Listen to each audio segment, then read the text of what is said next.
I remember, well, first of all, Grandma and Grandpa Bisker. Grandma's name was Margaret, sometimes named as Maggie Schuhart. She married my grandfather, Frank Sebastian Bisker. He was born in 1875. She was born in 1882 in Freeland, Maryland, Baltimore County, which is where they lived their entire life. I have good memories, I think, of my grandmother and grandfather. Grandpa was, in my estimation, a farmer. We had a lot of fun running through the meadow, in the creek, out to the barn, and he was always working. He was a quiet man. Grandma, on the other hand, was a very little lady. She, very soft-spoken, kind, great cook. When we went to their house, she had a coal stove, cooked mostly ham. Then when they got older, they moved to a little house. Here is where I had most of my memories. When Grandpa would be sitting in his rocking chair smoking the pipe, and Grandma would be cooking. The house they lived in, the second house they lived in, which is no longer there, was kind of unique, and what I liked about it was the fact that it was built on a hill. And the bedrooms upstairs had a porch outside, so you'd walk out the bedroom onto the porch and right onto the backyard. We had an old pump outside, which our joy was to go out there and finding all kinds of reasons why we needed to pump water, because it was fun to watch it run. Grandpa had a beautiful truck garden right adjacent to the house, which he went out and picked vegetables and we brought in and cooked right there. They had a cold cellar, which they stored their vegetables in for the winter, built into the side of the hill. But one of the greatest memories I have of Grandpa living in that house was when he said, "Come on, you want to go help slop the hogs?" And I loved it because it was a special invitation, and that's literally what he did. He went to slop the hogs, put slop in the trays, and the hogs just slopped it right up. But the wonderful times that we had just of being there, running upstairs to the upstairs room to play, is mostly, they stay in my heart, these memories. My memory of Grandma and Grandpa Bisker are completely different.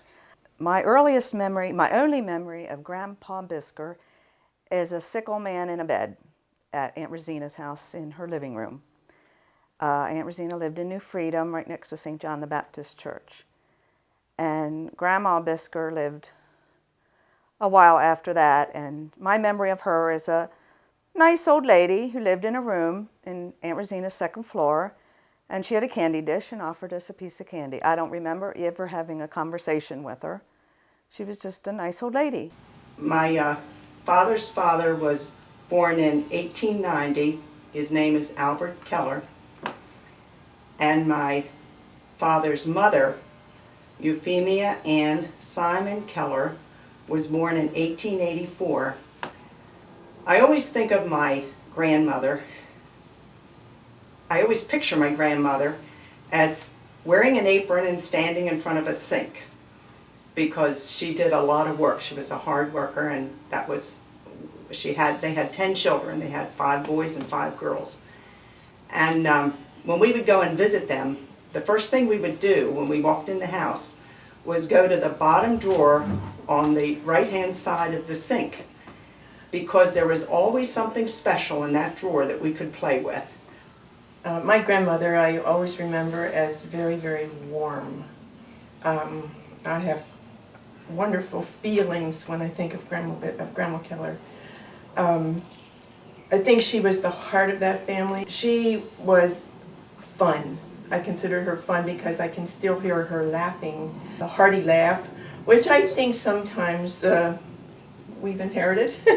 Grandma felt you were special, and it's a nice feeling to know that you were loved that much. Grandmother Keller was one of my favorite people, and I used to walk up there and visit her often. She was always there, always had time to sit and talk and to listen, and she taught me how to play canasta. Whenever I did something I was proud of, I wanted her to know about it. She died when I was in the Army very suddenly, and I didn't get to the funeral. And it was that warmness that made me very, very sad that I was not able, when I was in the convent, to come home when she died suddenly. I don't have very many memories of Grandma Keller. We were only 5 years old when Grandma died, but I do remember that Grandpa kept the tradition of, in the bottom right-hand drawer were the toys that you were allowed to play with.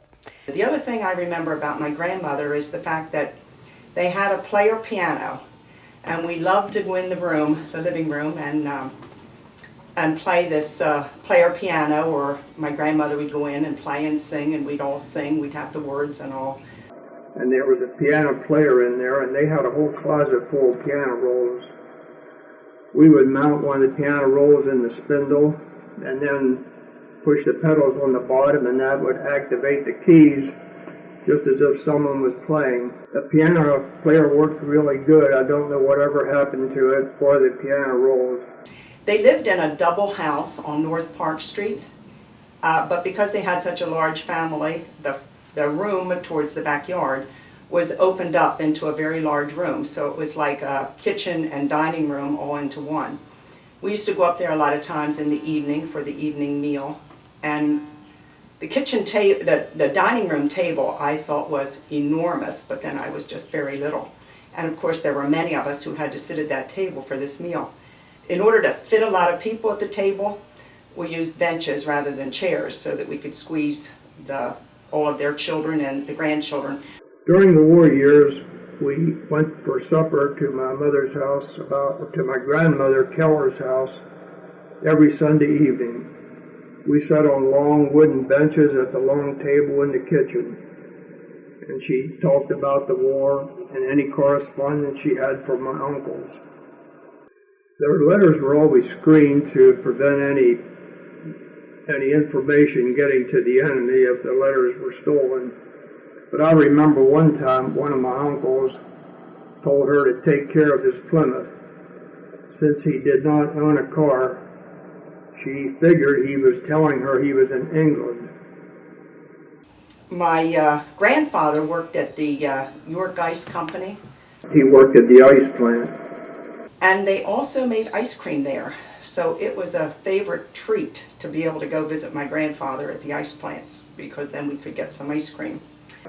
And then often when I went to visit him, he gave me an ice cream cone.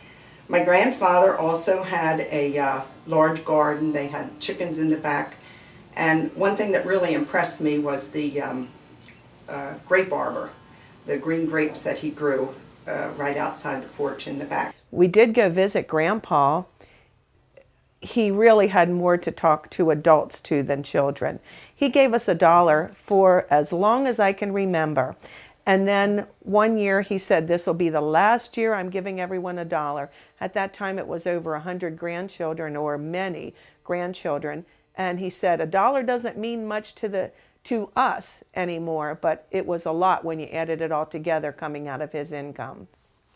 Mother's full name was Teresa Victoria Bisker Keller. She was born January 3rd, 1914. She was born in Freeland, Maryland. I'm sure she was born at home.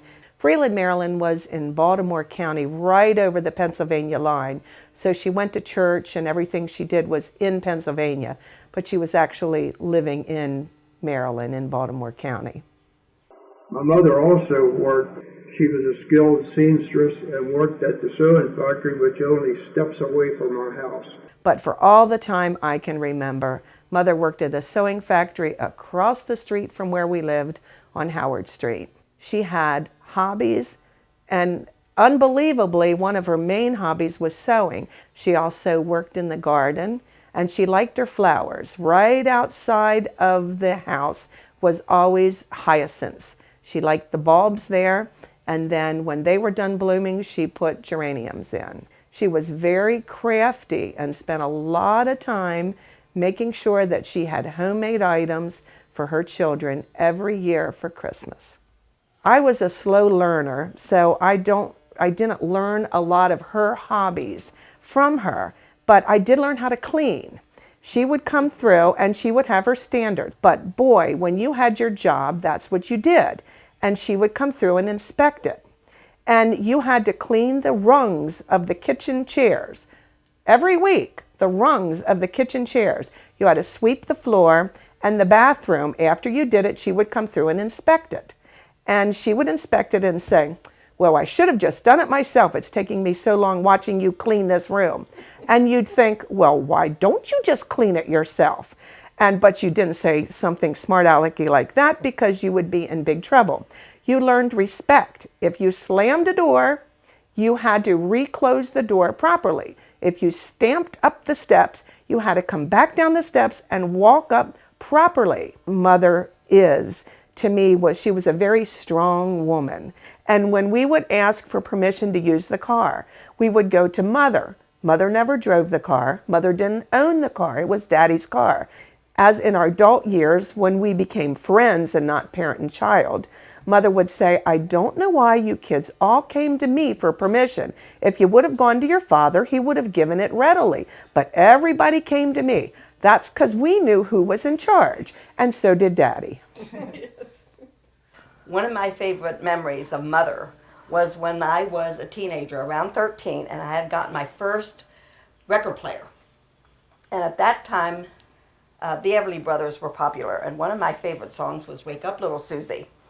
And we had a large living room, and I was in the living room playing the records. One time she came in, just at the time that Daddy was coming in the door, and they started dancing. And this was the first time that I ever saw them dancing, and it was just so wonderful. I just love seeing them dance. And, it's like, oh, Mother and Daddy doing this? You just don't think of them doing this, but they danced for the longest time. And I'll never forget that.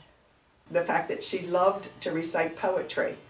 And I still remember a lot of her poems because she said them so often, and it was just a good memory. She helped out with the Girl Scouts, and we were always Girl Scouts when we were younger. And one of the things that she did with all of us was teach us to make a doll. This is the doll that I made when I was a Girl Scout. My mother taught all of us how to make this doll, this kind of a doll.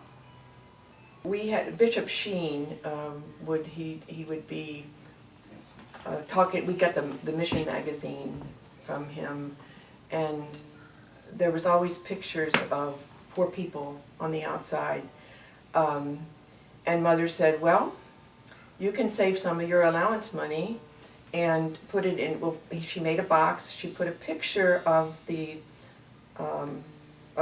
poor person on the outside of the box, and we were free to put our mission money, our money from our allowance, in the box, which we did. And however, she turned her head, I'm sure, when I robbed the box to go buy candy. She pretended she didn't see, but every once in a while we'd count the money, how much we had to send to Bishop Sheen, and we finally had $1 saved. Do you remember that? No. And she sent it to Bishop Sheen. One of the things I did learn from Mother, and it's a good lifelong skill, was sewing. I did a lot of sewing in those years, and I look back at pictures of myself in those years, and even for a while after I got married, almost every piece of clothing I had on in any of those pictures I made. So I did a lot of sewing, and I learned a lot from her. And I remember she used to say, "You're not a real seamstress till you've sewed your finger." And sure enough, I sewed my finger one time. when I was making my wedding dress, and that was the other thing that she got all excited about, because I made my own wedding dress. And I remember she brought all the ladies she worked with at the sewing factory over at lunchtime, and so they could ooh and ah over it and all. My father's name was Charles George Keller, and he was born February the 22nd, 1914. And his family always called him Charles, but everybody else called him Pud. He got somebody or his friends gave him a nickname as Pud, and that's how everybody knew him. He was born at home in York County, probably in a house that they lived on Cottage Avenue in York. Daddy painted in the early years, and then he worked at Borg Warner as a machine operator. And in those years, because there were 7 kids, at that time there were 5 kids at home, he had 2 jobs. So when he would work at Borg Warner, he'd come home, and then he'd work as a machine operator across the street at Quitches. My dad was a house painter. He worked for a contractor in York named Roth Brothers. About 1941, they bought the house on Howard Street in Dallastown. About that time, my dad got another job at York Ice in York. Later became York Corporation, and by the time he retired 40-some years later, it was Borg Warner. Later years, a machine shop opened across the street from our house, and Dad usually came home from work, or he always came home from work, ate supper, went across the street, worked from 7 till 10, then came home and worked a couple of hours on the house. A lot of his hobbies, his main hobbies, were hunting and fishing. I helped him skin a rabbit one time. So we were down in the basement and I skinned a rabbit, helping him and pulling the fur down inside out so you just had the meat. And the next day I came down with poison, which I must have gotten from the rabbit running through the poison ivy and getting the oils on my skin. So that was the end of skinning rabbits. And one memory that I remember is one time I had a sleepover. And I had about 4 of the girls from school, from grade school, that slept over at my place. And they got the biggest charge out of Daddy because he had to get up real early in the morning. It was still dark outside, and take care of his dogs because he had to go hunting. He would take them out running around to run around, feed them. And they just thought they loved that. They just thought that was wonderful. Another memory that I have of him is Daddy always tried to make his work easier. And I remember one time in the summertime when we were mowing the grass. Well, we didn't mow the grass, but Daddy did. But he was sitting, we had a big field from our place, across from us. And there was a rock or a big stone in the middle of the field. He tied a rope on that to the lawnmower. And he sat down watching the lawnmower mowing the grass, just going around the ring on this rope. And we would get the biggest kick out of this. But we always teased him that he just thinks hours of what he can do to make his life easier. And he would do that. Is that he taught me how to drive. And he was taking me up the street, and he wanted me to make a left-hand turn. And I tried my darndest to make a left-hand turn, and I just kept saying, I can't make this left-hand turn. And he said, why not? I said, there's a sign in the way. Well, the sign said, do not enter. And he was so mad at me that I was because you did everything that Daddy said. What Daddy said you did. One of the memories of Daddy is he had a very dry sense of humor. And I remember one time, I don't know, I was 10 or 12 years old, and Mother sent me outside to sweep the porch. And there was a railing around the porch, but there was space under the bottom rung that you just swept everything under that bottom rung when you were sweeping the porch. So I got to the part of the porch that was over the outside entrance to the basement, and there were stairs coming up there. And I'm sweeping all this dirt out right under the railing over to the stairs under the basement. And all of a sudden I heard Daddy's booming voice going, "We've lived in this house for 20 years and this is the first time anybody swept the porch, and they wait till I'm standing under it." I remember Daddy he was my greatest fan in playing the piano. I learned how to play somewhere along the line under the Double Eagle March. And Dolores persevered for a little 2 years. while. Well, Daddy just loved the Double Eagle March. And every time he would, he would ask me, play Double Eagle, play Double Eagle. That sounded great. And it made me feel so good because he was still a fan. And he gave me such encouragement. First of all, he was a funny, he could say funny things and the dry sense of humor. And he was a little bit of a prankster too.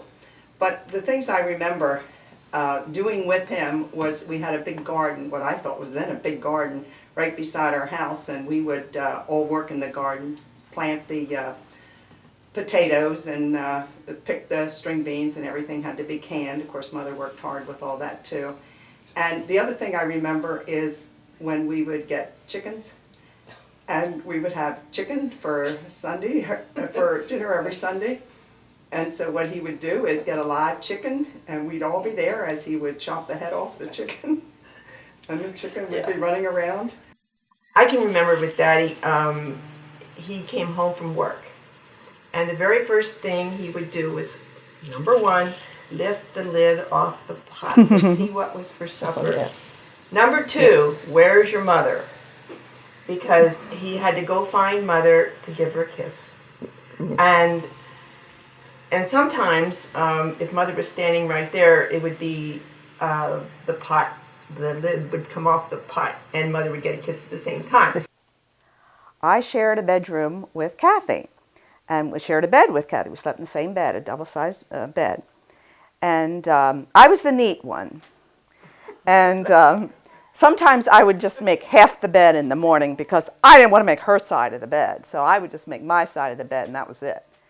And we shared a closet as well, a pretty small closet. And I had my half of the closet, and she had her half of the closet. But I remember one thing that when she was young, very young, she used to suck her thumb and then kind of take her pillowcase and kind of just rub it like this, make a little, wrinkle, and then kind of just rub it with her finger. And a lot of times she did it to my pillowcase. And when your head's on that pillow, it is very loud, and that would be so annoying to me. And I would say, put your hand over on your own pillowcase. And I would remember fighting about that in bed. Just would like to defend.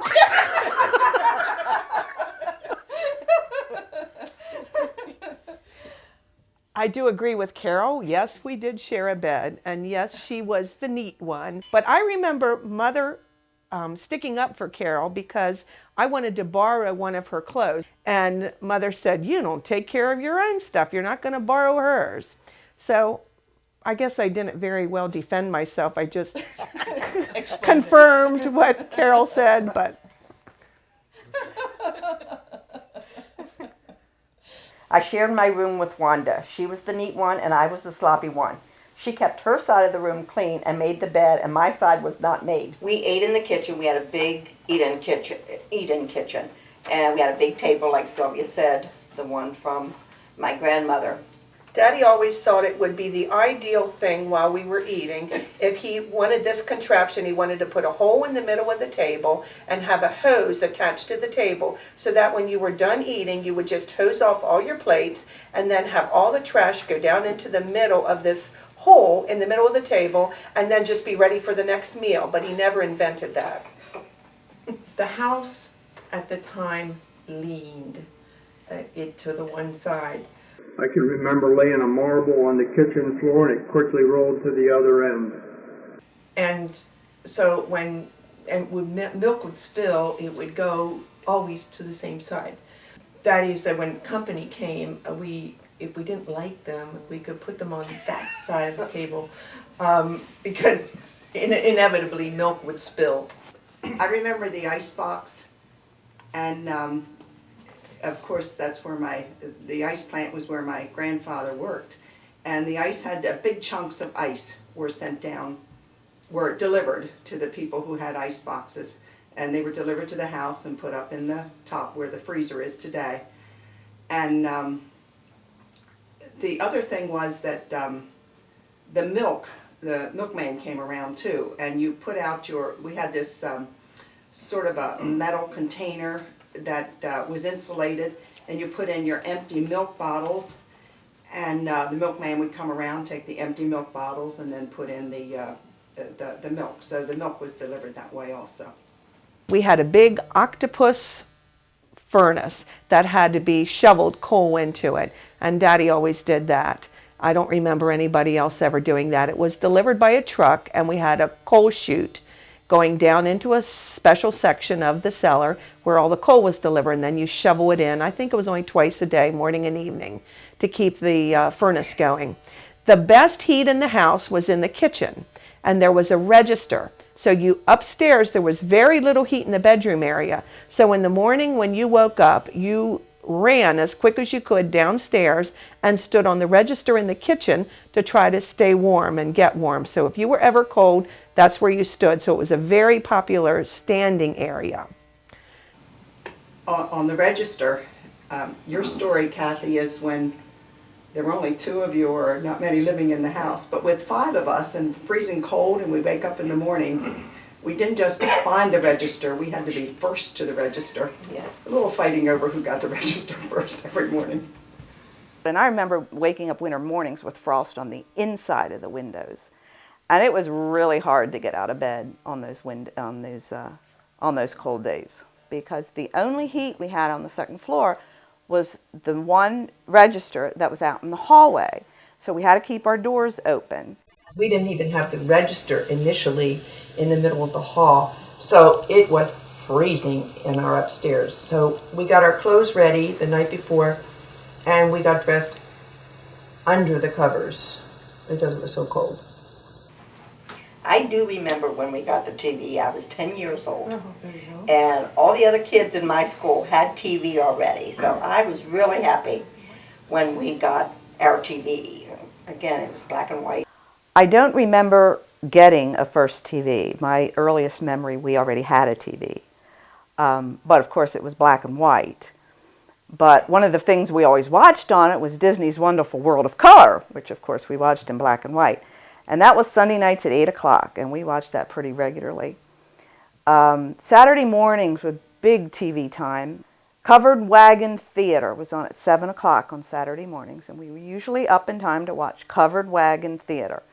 And of course, there was a lot of other shows, My Friend Flicka and Fury, which were both about horses, Circus Boy, and then of course there were all the cartoons, Tom and Jerry, Rough and Ready, Pete the Pirate, After School. And Bob was living at home then. He was working at the printers.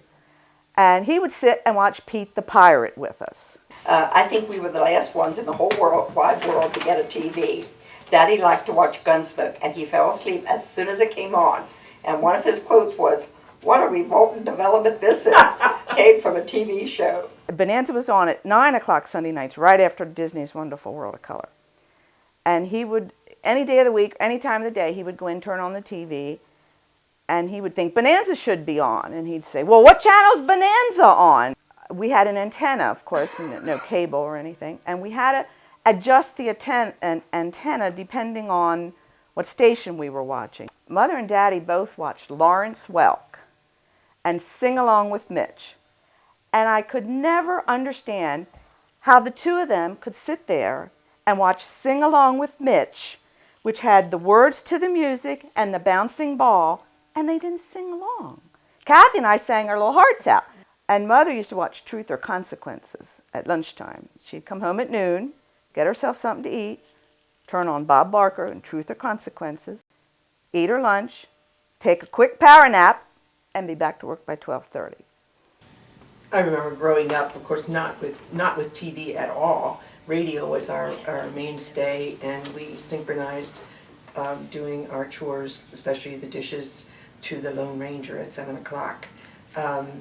We would put the dishes to soak until 7 o'clock, and then we would wash the dishes, and the dish dryer, unfortunately, had to wait for the dishwasher. Now the TV, I can't remember when we got it. I don't even know if we got it before I left home. But Uncle Paul had a TV. Now, Uncle Paul lived in Dallastown, and we never visited Uncle Paul before he had a TV. But after he got a TV, we sure did. But he had a little tiny oval screen almost, black and white, and we didn't care about visiting Uncle Paul, but we sure wanted to make sure he had the TV on when we went. At least that's my recollection of it. I don't know if you remember Uncle Paul or not, but we got.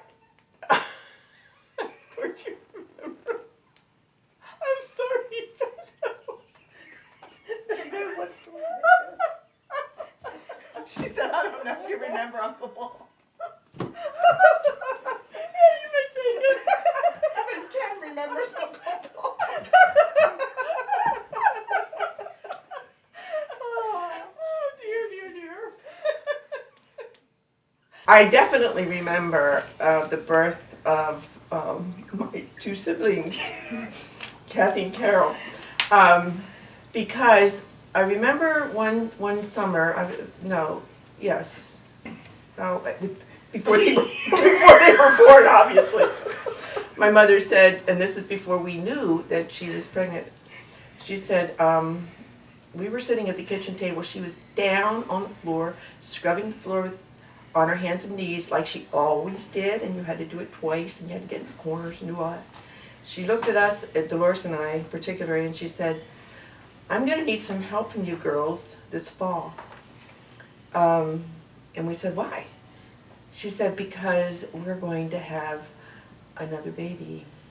Not only that, another baby, but there's going to be two of them. And we were just, I was just astounded. How can this be? I mean, two. I mean, geez. And she said, Dr. Hopkins told me I'm going to have twins. He heard 2 heartbeats from Westinghouse that if there was twins born on the 23rd of September, they would get a free washer and dryer and a year's supply of baby food, Gerber baby food. She is going to be delivering them at home. And, you know, by all rights, she should have gone to the hospital, but she started in labor and they were born. We were all sent to Grandpa Keller's. I think, if I remember right, we got to see the babies before we went to school. Bob was very upset. 2 more girls, if it had to be two babies. Why did it have to be 2 more stinking girls? I remember Hurricane Hazel. We had my cousin, Juliana, was staying overnight staying up at our place then, and I can remember us running up and down the street, the alley that was flooded, and we were just having a ball running up and down the alley. My memory of the Hurricane Hazel is quite different from Wanda's. It was in 1956, I was in high school, and I had a job at Dr. Hopkins. I had to go up every evening and wash the dishes, and on Saturdays I would help to clean the house. And I could not skip going up and washing the dishes just because there was a hurricane, and I can still remember walking up there in the evening and noticing wires down and being really scared of the wind and everything else. But that's my memory of Hazel. The storms, the snowstorms that we had during my childhood days, Daddy had a tractor. Now it's the same tractor he used to mow grass and to cultivate the garden and to plow things. He had a plow that he would hook to the front, and he loved any excuse to use this plow. So not only would he do our sidewalk and driveway, because now we had a garage in the back, but he did the entire street, the sidewalk up and down. He loved his plow. The fun we used to have in the snow, coasting as we called it, now they call it sledding, building snowmen, going out, just enjoying the snow. The Dallastown gym roof caved in, and usually we had about 3 feet of snow. She thought about that time we had about 3 feet of snow when the roof caved in. We always had a Christmas tree. We had a real Christmas tree, cut Christmas tree. And Kathy and I would go along with Daddy to pick one out. We'd go to the tree lot at Dallastown. And he used to always tell the guy, I want a Christmas tree the same height as I am, because we put the Christmas tree up on a platform. And under the Christmas tree, he had his big Lionel train that went around on the platform. And then we always had a village. And I remember Susan really got into doing this village. We had the houses, a train station, flagpole. We had little people. We had a little mirror that was an ice rink. I mean, we did it up bigger and better every year. And I remember Susan really getting into that. She really enjoyed it. Then in front of the platform, we each had our Christmas stocking attached to the front of the platform. And Santa Claus would put each person's presents unwrapped right in front of each person's stocking. So when you come down in the morning, you knew which were your presents because they were the ones that was right in front of your stocking. And I remember one year I wanted so bad a nun doll. Probably because my two big sisters were nuns and I wanted a nun doll. And I got up in the middle of the night that night and I came down in the kitchen and I went to the living room door and I just peeked around the corner. There was just enough light there. I saw a nun doll. I didn't dare, I wasn't about to go into the living room. Just peeping around the corner was as much as I would dare do. Well, I went back upstairs and I laid awake the rest of the night. We always went to Mass, the Mass of the Lord's Supper on Thursday evening. And then Friday, we, on Good Friday, 3 hours from 12 to 3 in the afternoon were considered the 3 hours agony. It was a very solemn time, and things were quiet, and some of the stores would close in Dallastown, and there were 3 hours worth of service at church, and we would go to church, and I don't know if we spent all 3 hours there, but I know we spent a lot of time in church, and I think in the evening yet we did the Stations of the Cross. And then on Holy Saturday, I think we went to church again on Holy Saturday, and then in the evening, as we did every Saturday, we would take a bath, our weekly bath, and then we would put on a nice clothing for the girls, a nice dress, and we would go up to confession. And then Easter Sunday morning is when we went to church, and then in the afternoon we would get an Easter basket. And then in the afternoon, we would go up to Grandma Keller's, where my aunts and uncles would hide the eggs while the Easter Bunny would hide the eggs. We always had fun doing the Easter egg hunt. So our Easter was pretty traditional. 4th of July, we would have picnics in our yard. We would just have the picnics for us. I remember on 4th of July, a lot of times we would go to Red Line. And that was a real treat. We would go early enough, we would get to go into Warner's and get ice cream. And then we would watch the fireworks. And Daddy would go with everyone. Ooh, ah! It didn't matter if it was a dud. It would be hard-pressed to tell that our home was not Catholic. It was obviously a Catholic home. There was a crucifix. There always in the house there was a crucifix or 3 or 4. And we always had the Last Supper in the kitchen, the Last Supper picture. We always had the Blessed Virgin, and there was always a May altar. We would say the Rosary, and we'd say the Rosary as a family. The May altar was huge. We always had a May altar, and for the whole month of May, which meant replenishing those flowers many times. We'd get the Blessed Mother statue out, and I think Mother even put something stepping up with cloths over it, and the vases of flowers, and always bridal wreath and lilac. Always, always. And I can't think of a bridal wreath and lilac without thinking of the May altar. And when Kathy and I were in 1st grade and Susan was in 8th grade, if we were in May procession and she took a picture of us in our, fancy May procession dresses in front of the May altar. And but that was huge. I mean, we always had a May altar, replenished it all through the month. Sunday, when we were growing up, was, okay, first and foremost, you go to church. You go to Mass. You never, ever miss Mass, come hell or high water. When we were in elementary school, we didn't sit with the family. We sat with our classmates and our teacher, who was a nun, in the front of the church. All the classes sat together, 9 o'clock Mass. And we didn't sit with our families. I don't remember Mother and Daddy doing a lot of work on Sundays. It pretty much was a day of rest. Reading the paper seemed to take a long time. We had our big meal at noon instead of in the evening for some reason. And then in the evening, I remember, at least in the earlier years, going to benediction, Sunday evening. And that was the old St. Joe's Church where they had the big rope coming down from the steeple, and the man would be standing there pulling the rope to ring the bell.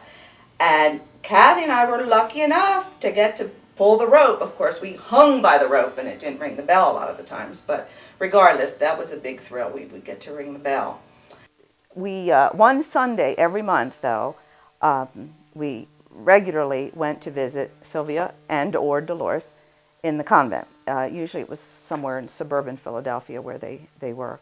I remember when Sylvia was in New York and Dolores was in Drexel Hill probably, going to, of course, like I said, never miss Mass. Went to 6 o'clock Mass at St. Joe's in York. Then we went and picked up Dolores in Drexel Hill, drove to Manhattan and visited Sylvia, where Daddy would take a nap in a room where Sylvia put a sign on the door, "Do not enter, man sleeping." And then we would drive back to Drexel Hill, drop Dolores back off, and then would drive home again. And Daddy did all that driving. I remember that. Daddy not only fell asleep in front of the TV, but the sermons kind of were a sedative for him. And he would fall asleep. Well, one time I remember sitting next to him and his head was starting to bop. Well, I bump him. And that was a big mistake. And he goes, "Oh!" Now this is during the sermon. Well, I just wanted to crawl under the pew. It was awful. I remember one time when we went to Mass and he was snoring. I mean, when he would fall asleep, he would even snore sometimes so that everybody else heard him too. But the one time that I remember is I was in the choir. I was in the children's choir. And it was at the consecration, the solemn part of the Mass, where you could have heard a pin drop. And all of a sudden we heard this, "Hey, what's the big idea? Get out of here." And I knew instinctively, the twins.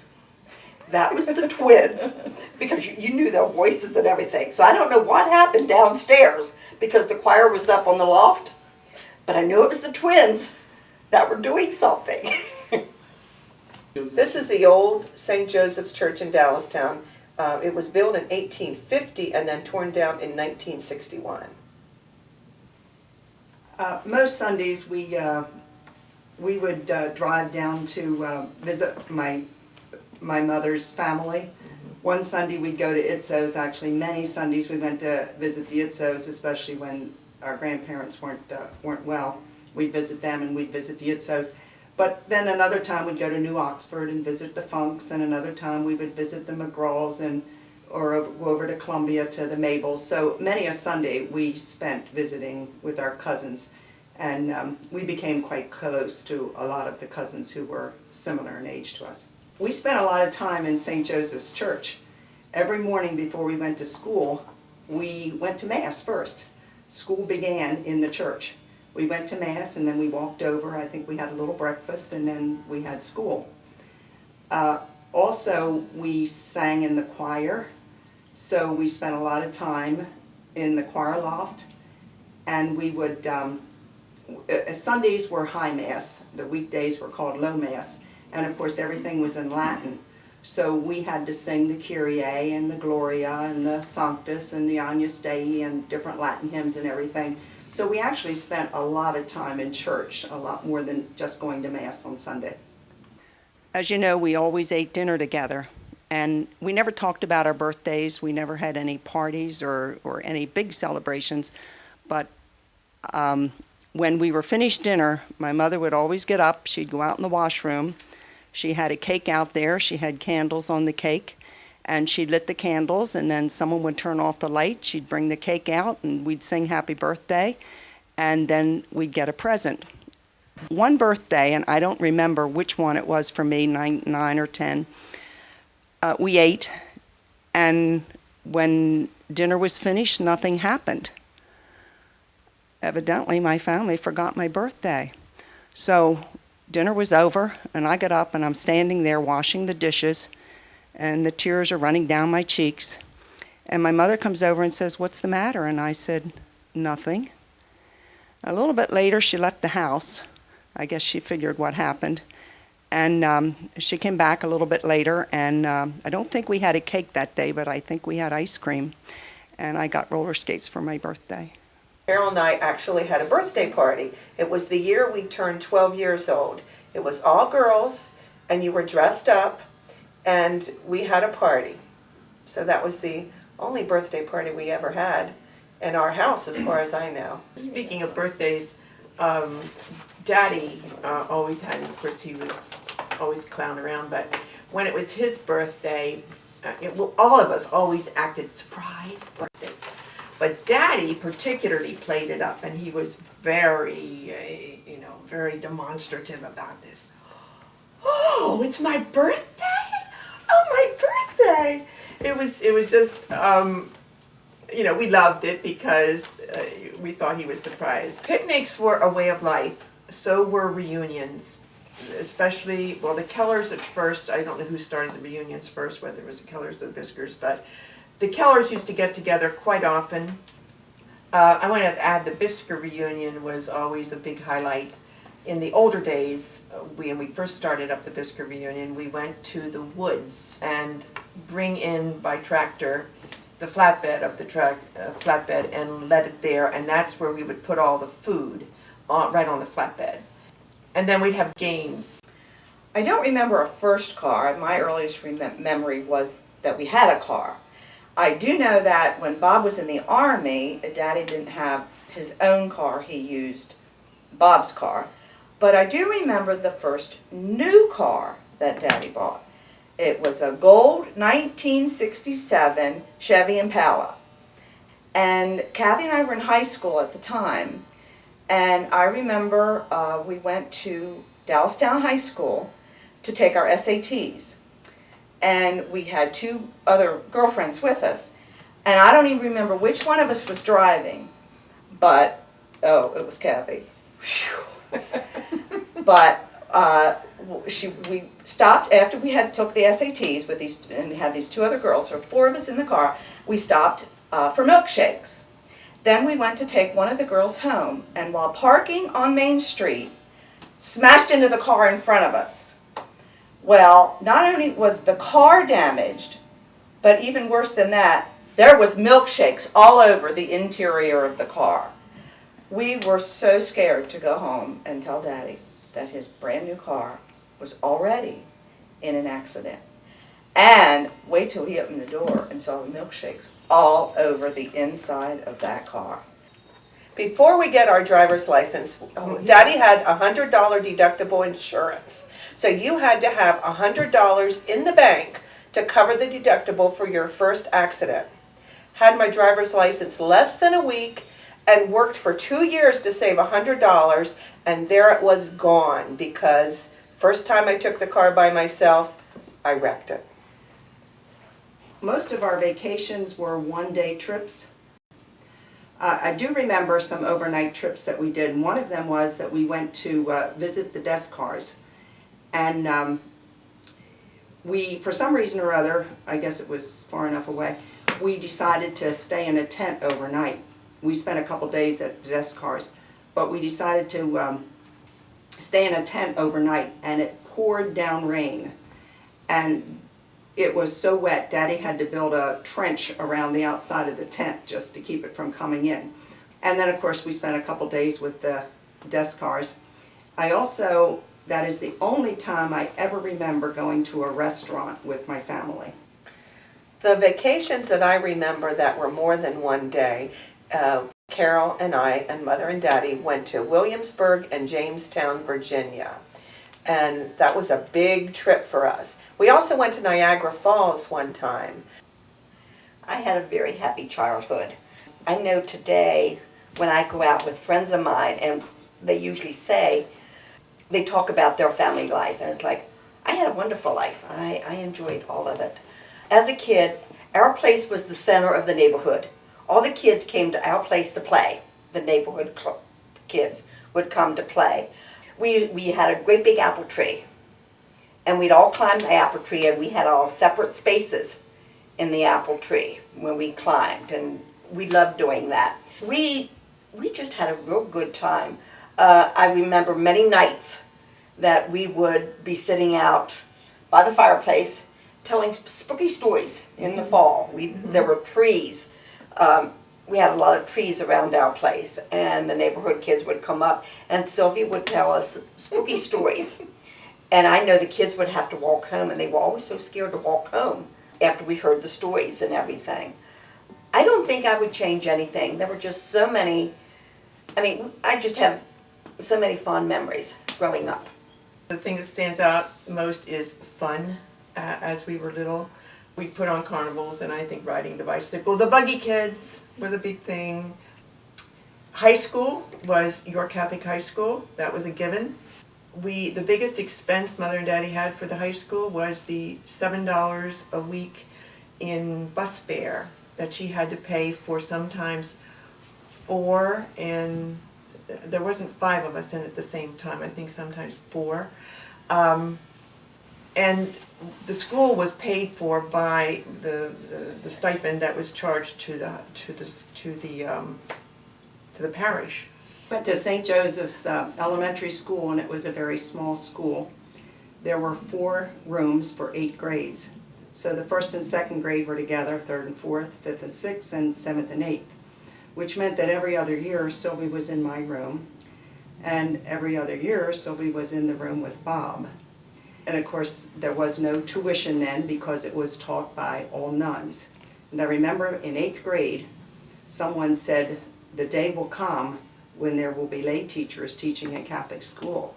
And I remember I was horrified at the thought. I just could not imagine a lay teacher teaching in a Catholic school, and 5 years later I was one of the lay teachers teaching in Catholic school. And in high school, when we took the bus would drop us off there at College and Beaver Street, which is where the old York School was.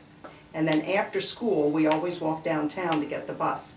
So we always had lots of time to spend downtown and explore York, West and Bears and all the 5 and dimes that were down there. And we always waited in People's Drugstore. I kind of felt like I got to know downtown really well. That in kindergarten, and Mother and Daddy were invited to our class play. As Mother and Daddy watched the play, they wondered where I was. The little show continued, and at the very end, a little girl jumped up out of a basket and shouted, "Surprise!" And to Mother's surprise, there I finally appeared. When we were in 1st grade, and Susan was in 8th grade, and so we were, probably, I think about 3rd or 4th grade. She was in high school, and Mother worked at the sewing factory, and she had to leave long before we left for school, to walk to school. And on the day that we were to get our pictures taken, Mother had set my hair in pin curls, tight pin curls, and Susan was given orders to get our hair ready, take their pin curls out and brush the hair. Well, she was a high schooler. What did she care? She was way too busy to be fooling with that. So she took the pin curls out, and that was it. Sent me off to school. Weeks later, Mother gets the picture back, and there I am. I mean, it is just Frizz City, practically bozo. The hair is sticking out all over the place. Poor Mother. Susan got in big trouble for that. But the other thing that happened before that was when we were in kindergarten. Kathy and I were in kindergarten, and we didn't always dress alike for special occasions or something. But for school picture day, in kindergarten we didn't wear the school uniform. But for school picture day, Mother made a point to make sure that we were dressed alike. Well, again, weeks later, Mother gets the picture back. Kathy kept her sweater on, all buttoned up. I took mine off. You couldn't even tell we had the same dresses on. And I can still remember Mother saying, "No, I dressed you alike on purpose. One of you takes," I can still hear her going off on that. Going to a Catholic school and coming from a very Catholic family, religion played a huge part in our school years. First Communion was a huge deal. Mother, of course, made our First Communion dresses, for Kathy and I at least. I don't know about the older ones. And here is one. It had, white petticoat and a sash with a flower on it. And of course she made that. But First Communion was made with the class, and the girls all wore the white dresses and the boys in the little suits, and you bought the prayer book and the whole bit. And but Kathy and I did not make our First Communion with our class. We made it a week later, because the week that we were to make our First Communion, Sylvia made her vows at the convent, so we went to Massachusetts for that. The year before that, when we were in first grade, we were angels. And what that is they chose 6 first grade girls who, I don't know what the purpose of it was, other than we accompanied the First Communion class to and from church. But we were angels and wore the blue dresses, which, of course, again, Mother made. And here's our little blue dotted Swiss angel dresses that Mother made. But the big deal in elementary school was the May procession. I mean, that was a huge deal.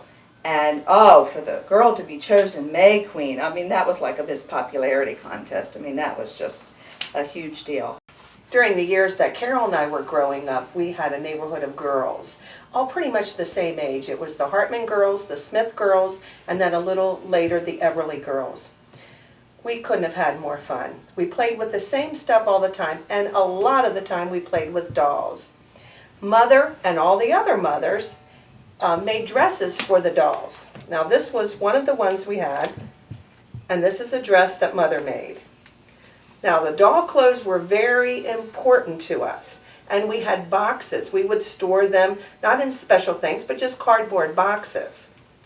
So we would have the cardboard boxes. The worst incident that happened, we had a cardboard box sitting on the back porch of Mother's clothes, doll clothes that she had made. And at that time, the rag man came around. I don't know what he did with the rags, but weekly the rag man came and would pick up rags that you had sitting out for him. So the rag man came while Daddy was home alone, and he said, "Oh, I think that Teresa has a box of rags on the porch for you."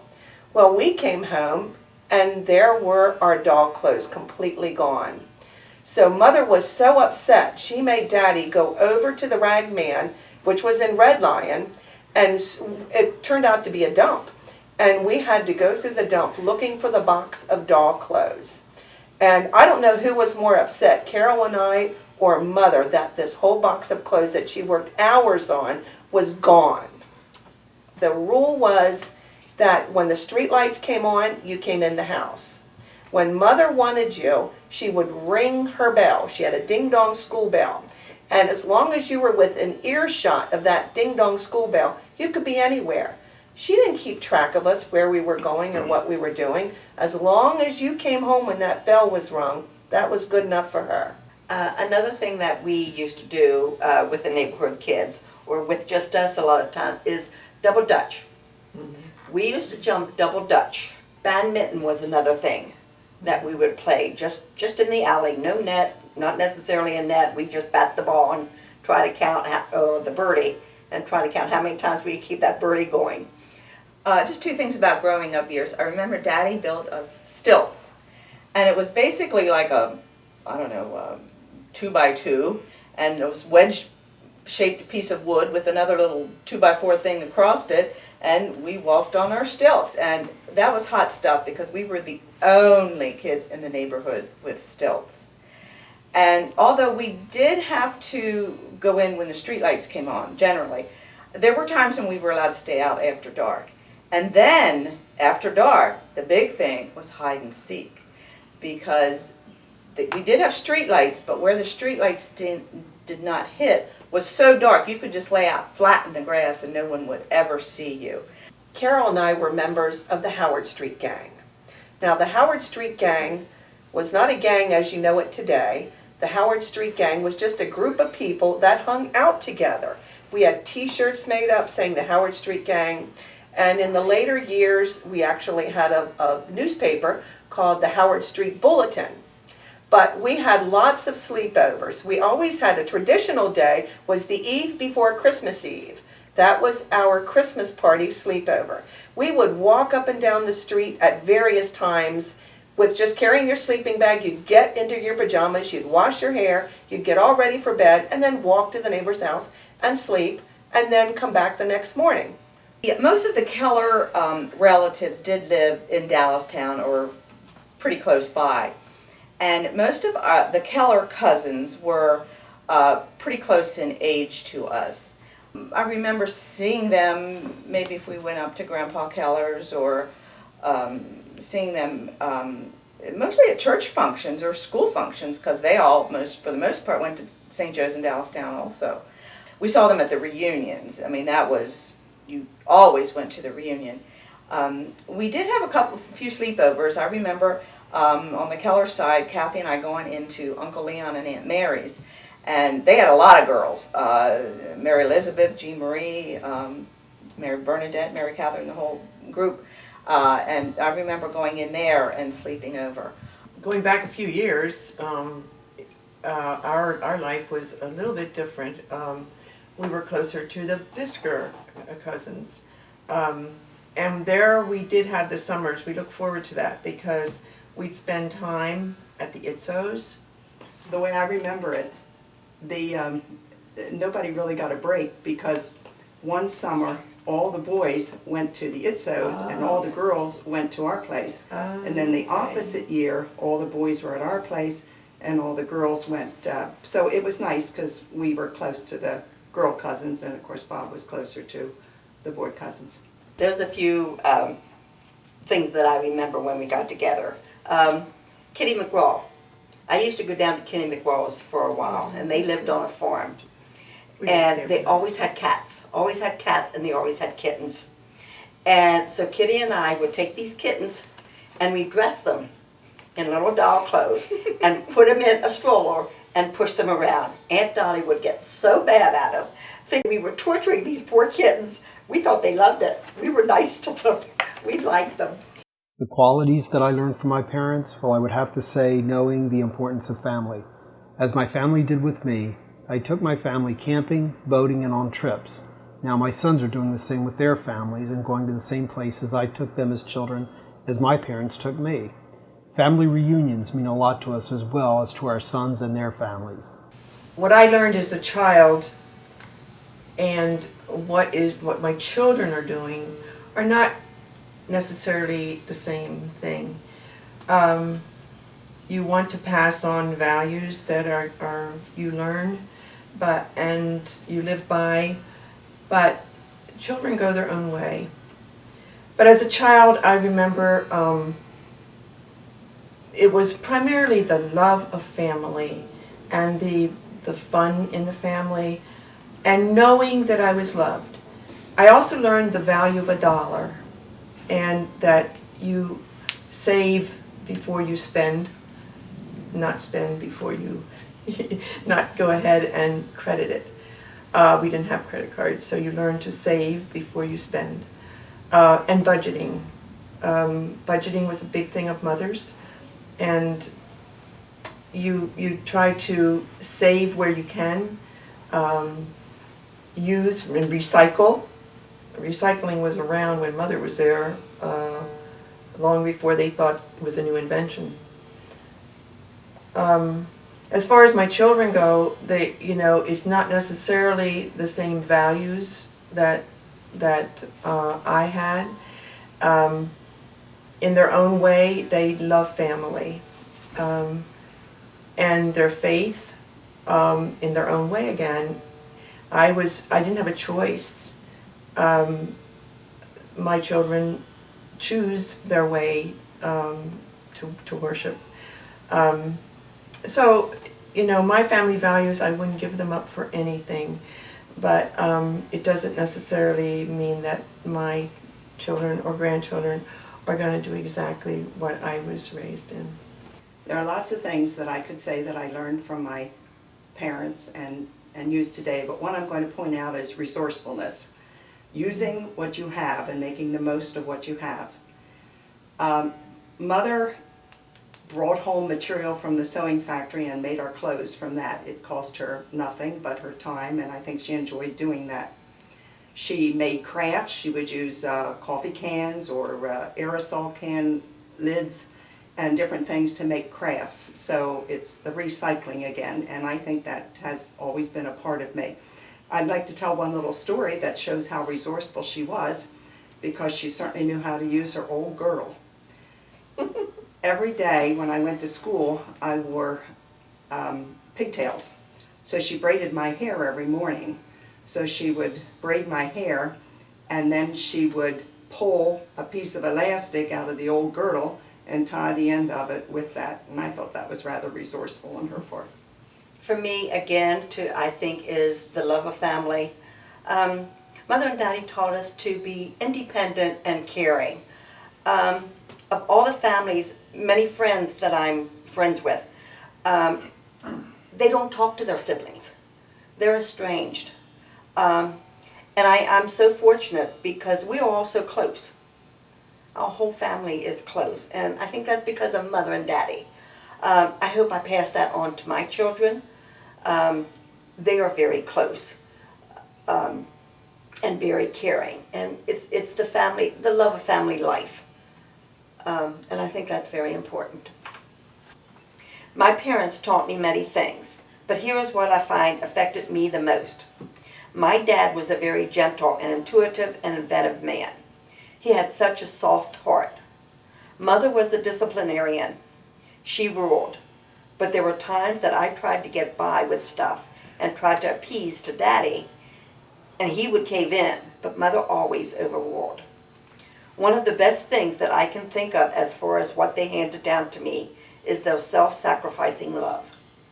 Daddy worked 2 jobs just to feed and clothe us. He gave up his wants for us kids. Mother also worked hard outside the home.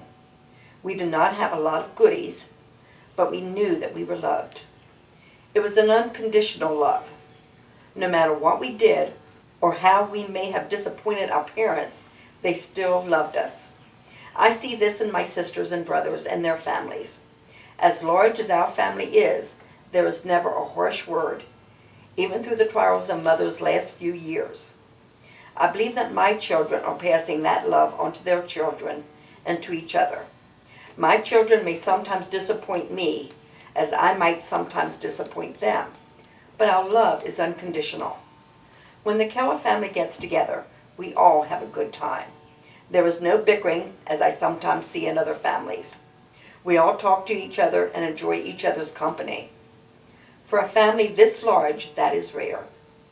I think Mother and Daddy's strong Catholic roots had a lot to do with their love for us kids. When the grandchildren come along, they were so patient and showed that same love for them that they gave to us. Doris used to comment on how no matter what the great-grandkids did or how loud they got, she never scolded them or told them how to behave. She just showed tremendous love. They also showed love through the handmade gifts that all of us were given for holidays. I know my kids cherished them. All of that showed love. What a legacy to leave a family. Self-sacrificing and unconditional love. Some of this may be repetitive, but there's many values that I feel I've received from Mother and Daddy. But I'll mention a few.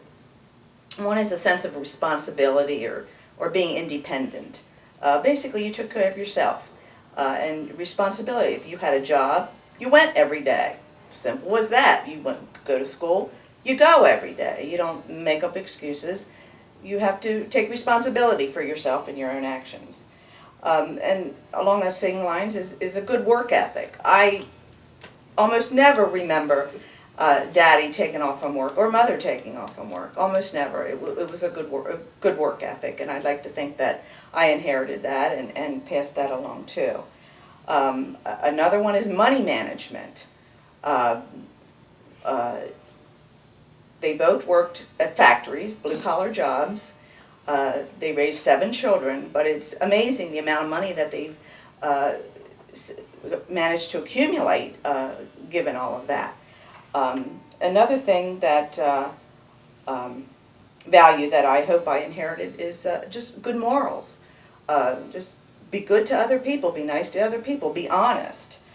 Just good old-fashioned morals. Another one is ingenuity. Daddy was known as a great inventor. Wanted to mention the lawnmower going around the stump in the middle of the field. He came up with all kinds of inventions. And Mother did too in her own ways. She managed to make things at home that normally most people would have bought. And they did that partly for monetary reasons, but I think also partly for the challenge of doing it. So I appreciate all those values and hope that I've inherited them.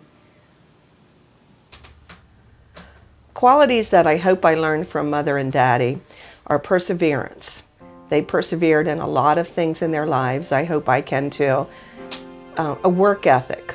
They both had wonderful work ethics, and that's something that's important to me, and I hope I pass that along to my children. The other thing that I think is so difficult is the difference between wanting something and needing something.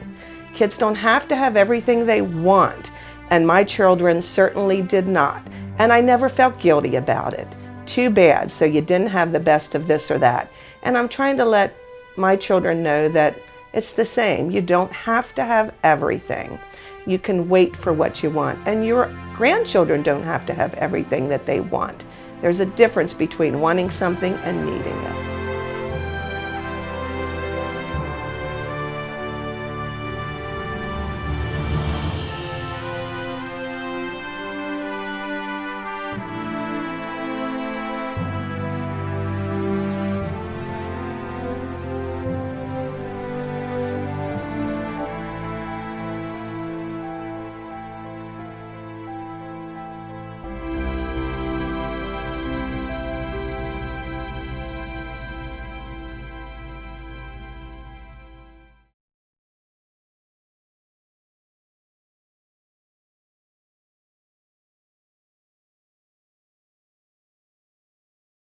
Okay, I also remember a time, now this was a time that Dolores and I were in the same room together. We had the same bedroom, and we were sick. We got sick one time in the same bed, and we had called Dr. Hopkins. That's when the doctor still made house calls. So Dr. Hopkins came down to check us out and everything, and he gave Dolores a shot. When he gave Dolores a shot, I started crying because I knew I was going to get one too. But when I got my shot, I didn't cry. I just knew it was going to hurt, so I did the crying first.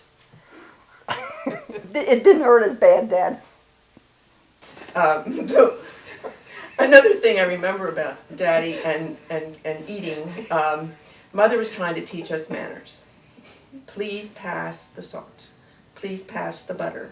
Please pass this. You know, you just don't grab, you ask. And so one time, Daddy was very quietly trying to abide by the rules. Please pass the butter. Please pass the butter. Please pass the butter. Well, nobody heard him. We were all talking. So he gets up on the chair, stands up on the chair.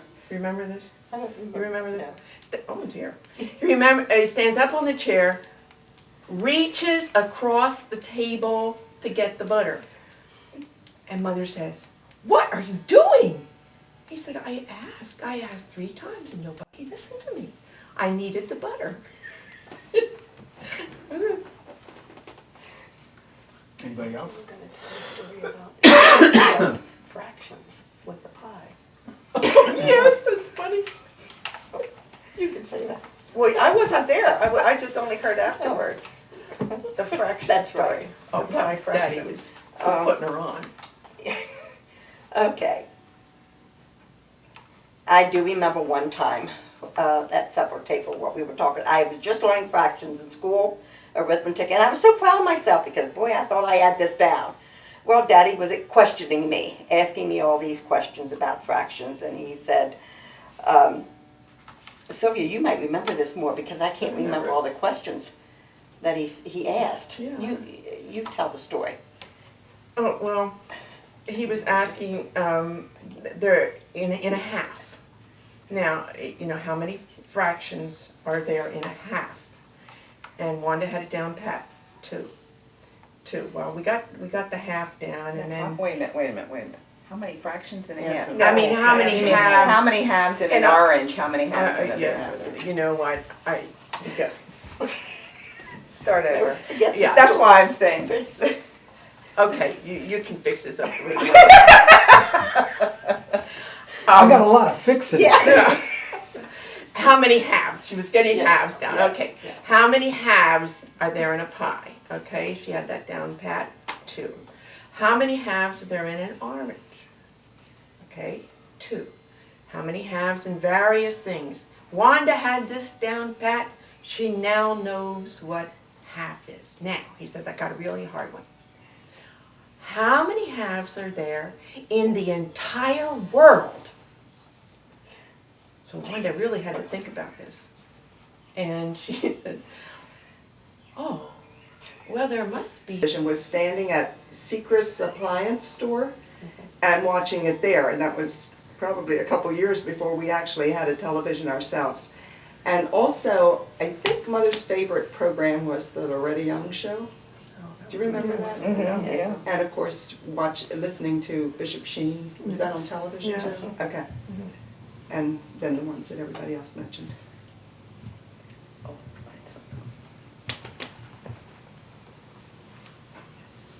Real big, but we were so happy when we got, I was so happy when we got out TV. That's why I don't remember, because that's You when we were were born, born, that's right. when you were 10. Yeah. Okay. I have something else to add. This is more to do with radio than television.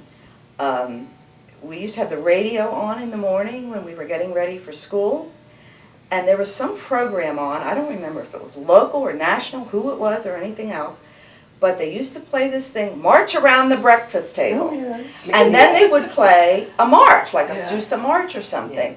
And Kathy and I would get up, didn't matter if our oatmeal was getting cold or whatever, we marched around the breakfast table for the duration of that song. And then we'd get down, sit down and finish our breakfast. But we always marched around the breakfast table. Don Neal. Yeah. But I would try to avoid confrontation. I didn't like arguing. That's why I was going in. I remember Mother often got upset with me because I would take the blame for things rather than tattling on my siblings. And then when she found out who really did them, then she'd get mad at me. So I mean, I was always getting in trouble in that respect. Okay.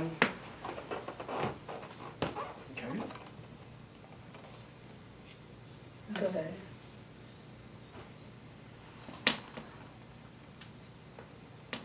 We didn't do a good job, but we had it good.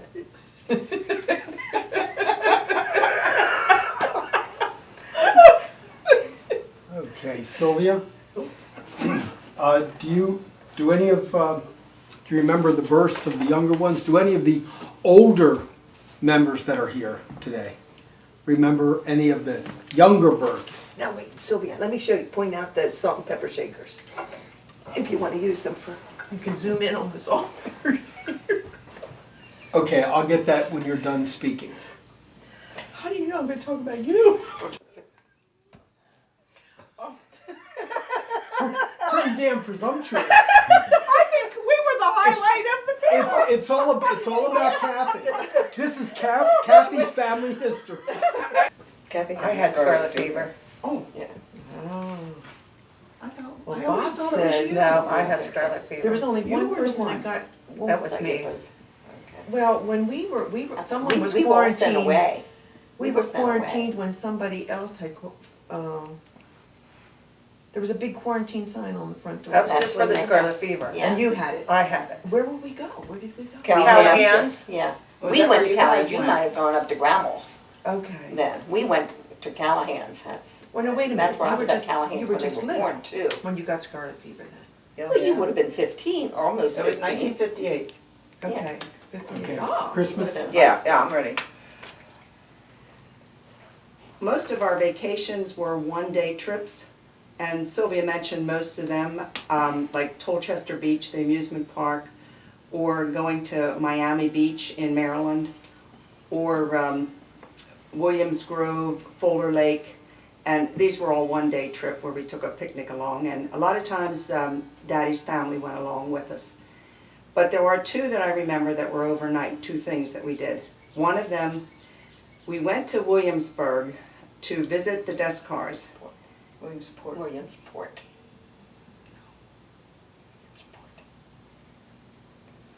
And we went to visit the Descars. Stop. Williamsburg is Virginia, the colonial Williamsburg. No, Williamsburg, Pennsylvania. No, it'd be Williamsport. It's Williamsburg. It's up near But it's port. They lived in Williamsport. Are you sure? Yes. I looked it up. He was born in Williamsburg. Tom Descar was. And Well, she but corrected me already when I said the wrong thing. Oh. Okay, I'll try again. I'll say Williamsport, but if she corrects me, Well, is she gonna see this? She I knew. don't know. Pauline corrected me. I always said Williamsport, and she corrected me. Oh, well, maybe we're all wrong. Maybe I we always- are. I always thought He it was born in Williamsport. Williamsburg, Pennsylvania, and I looked it up. There is a Williamsburg, but it's not far enough. Is it near Scranton? No, it's near. Well, just say Williamsburg or Yeah. Williamsport. Say one of them. Okay, One or the other. okay, let me start over Just again. say it was either this or this. Now, can I start with just this, the middle part, or should I start at the very beginning again? Start wherever you want. Okay, I already said about the one-day trips. Okay. Anybody else?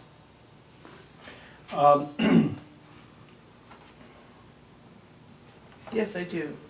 Okay. I'm sorry. School, the next one. Oh. One thing I remember though, with high school, like I think if you mentioned that we couldn't participate in extracurricular activities because of the bus schedule.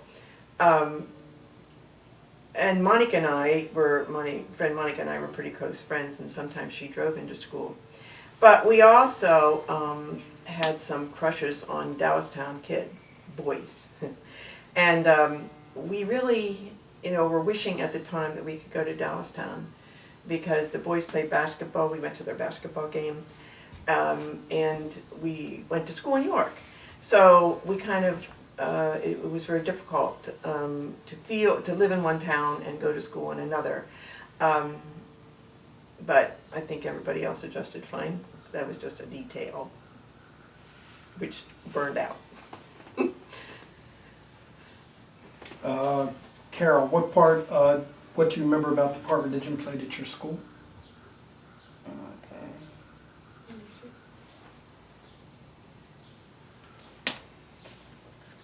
Yeah. Get the other prop.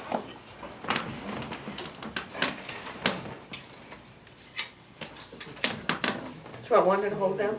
I'll put my everything's Yes.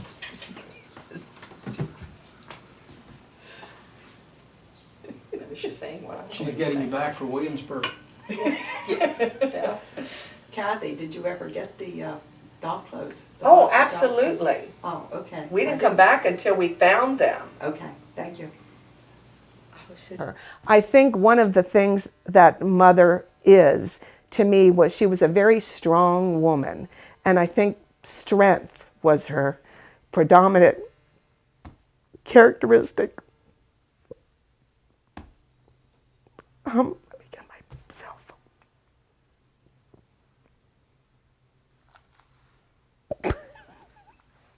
That's just the first of many that have come. Let me get my eyes together. I remember another time, another memory of mine of Daddy is I wanted to really be a buddy to him, really get friendly and be a buddy to him. So I wanted to help him paint the porch. He was going to paint the porch one time. And I was so excited about this because I was going to help Daddy. Well, we started painting the porch. Well, I spilled the paint. Well, that was the end of painting the porch. He got so mad at me. He sent me in the house. And I was so upset because I just wanted to help him. I was trying to help. I wasn't trying to hurt anything. But that was the end of painting the house, or the porch. Okay. Yeah, we had crates of chickens.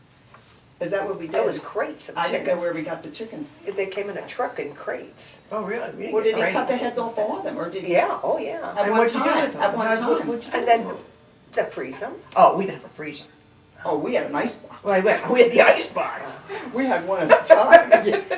You know, I remember going to a Board Warner picnic one time, and there was some woman came, and she was like real nice figure, and she was dressed to the nines. I mean, she was, had some very revealing outfit on, and someone said something about she's got. Oh, I can't remember now what they said. They said, there was chicken and there was hamburgers and something. Well, she's got chicken, and he says, that's not all she's got. And I was so shocked to hear him say that. Oh, there is one thing I remember. I really think it's important. The microphone. I can remember with Daddy. He came home from work, and the very first thing he would do was, number one, lift the lid off the pot to see what was for supper. Number two, where's your mother? Because he had to go find Mother to give her a kiss. But I remember Mother sticking up for Carol because I wanted to borrow one of her clothes. Now remember, almost everything we had Mother made. But regardless, I wanted to borrow something because mine was in the laundry. And Mother said, you don't take care of your own stuff. You're not going to borrow hers. So I guess I didn't very well defend myself. I just confirmed what Carol said. But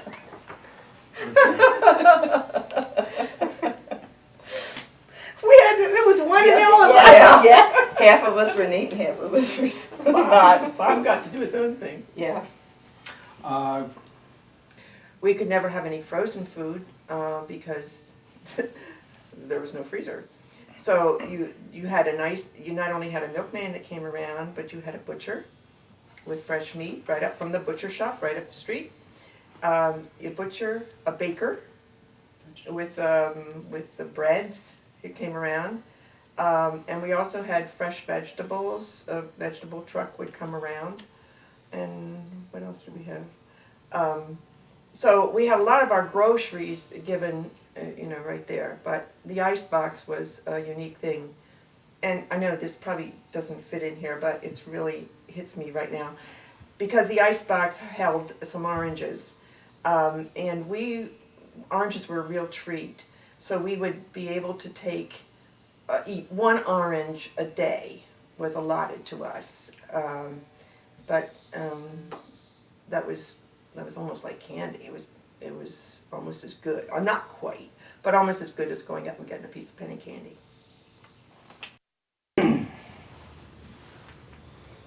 What was your position in the family, the oldest, youngest, any advantages or disadvantages? My position in the family, I'm right smack in the middle. I have 3 older siblings and 3 younger siblings. As far as advantages or disadvantages, I know I was not a confrontation. I often remember Sylvia and Bob. Oh, they used to fight. They used to fight so bad. And especially Sunday mornings, they would fight. And I thought, oh my, and now going to church. and especially this was after I learned you were going to go into the convent, the way you would fight. Carol and I were the youngest, and we had it made in the shade. We were spoiled, and we were living in the Keller version of the affluent times, which was still not very affluent to other people's means, but in our life it was very affluent. We had one brother and all the sisters, and they kind of babied us and spoiled us, and we had it very well. We did a good job. And I remember all during school that day, I was so afraid that, real good things like this didn't happen to me. And I was afraid that something would have happened to them, that one of them would have died. I don't know why I had that in my head. It was too good to be true. 2 babies? And I was afraid one of them would have been dead. I was afraid to get off the bus. I walked home, and I cautiously went upstairs to make sure everything was okay, and there they were. And Bob was up there, and Bob was oohing and ahhing over him. But it was just an awesome feeling to to have two babies in the house. And unfortunately, I didn't stick around a long time to watch them grow up, which I feel bad about. But so I didn't get to see a lot of their young growing, real baby growing, but not young growing.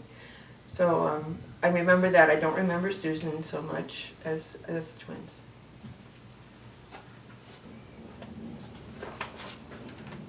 We had pear trees and cherry trees, and we did a lot of canning, the things from the garden and the things that we picked from the trees.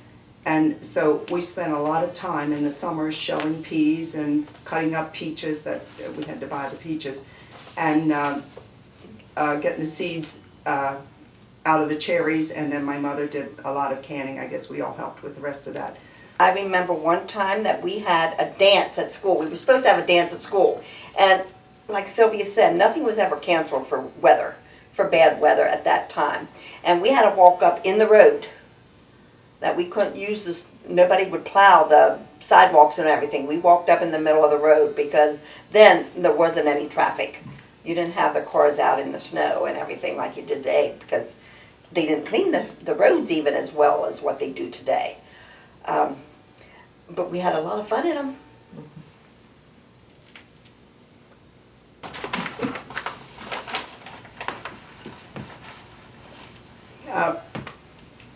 In mid-March of 1958, I had gone away for the weekend to a convention. I was teaching school. I came home and my mother came out to the porch and handed me a suitcase and said, "You can't come home. Your sister has scarlet fever and she's quarantined." So I had to go home with one of the teachers, Benny Kraber, and I went home for the weekend. And that weekend we had a huge storm, and as a result of that storm I was stranded. They closed schools and everything, and I was stranded there for about 4 or 5 days.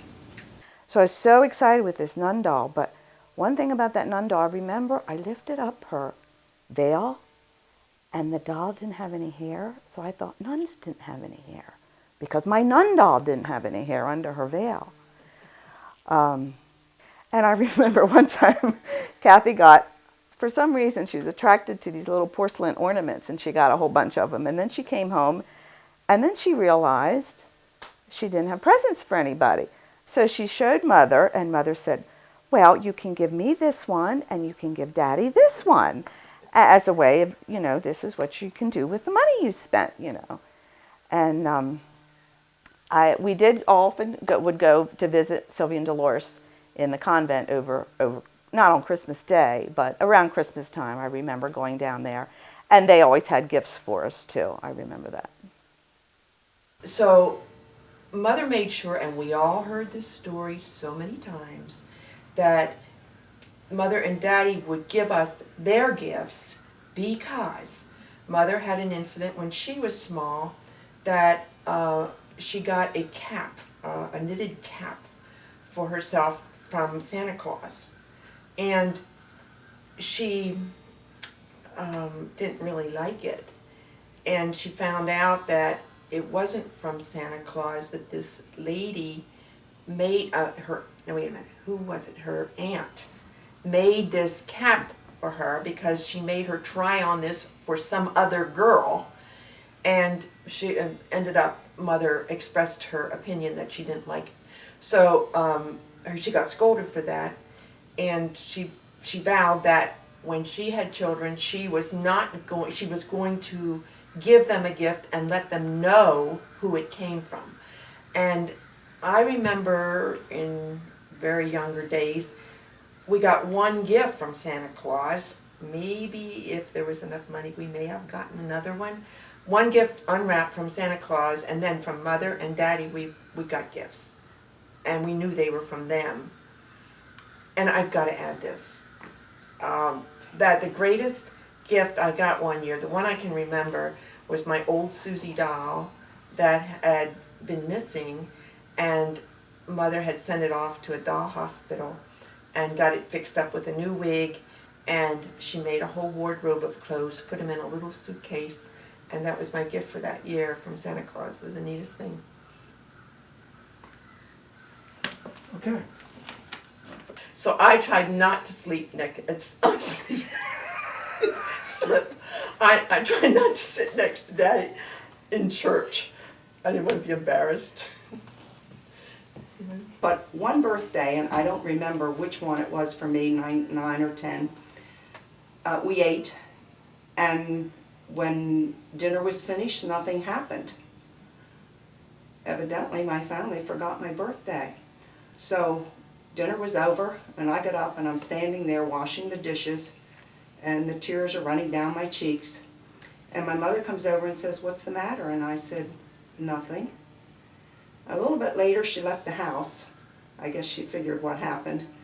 And she came back a little bit later, and I don't think we had a cake that day, but I think we had ice cream. And I got roller skates for my birthday. That's so sad. Oh, I remember you telling me that story. I never remember heard that before. And by the way, we always did have to remind him of, we'd tell him, you know, it's Mother's, it's your anniversary, come April 10th, it's your anniversary. It is? Well, thank you for telling me that. Because he knew, I'm pretty sure he knew, but he gave us the satisfaction of being able to remind him.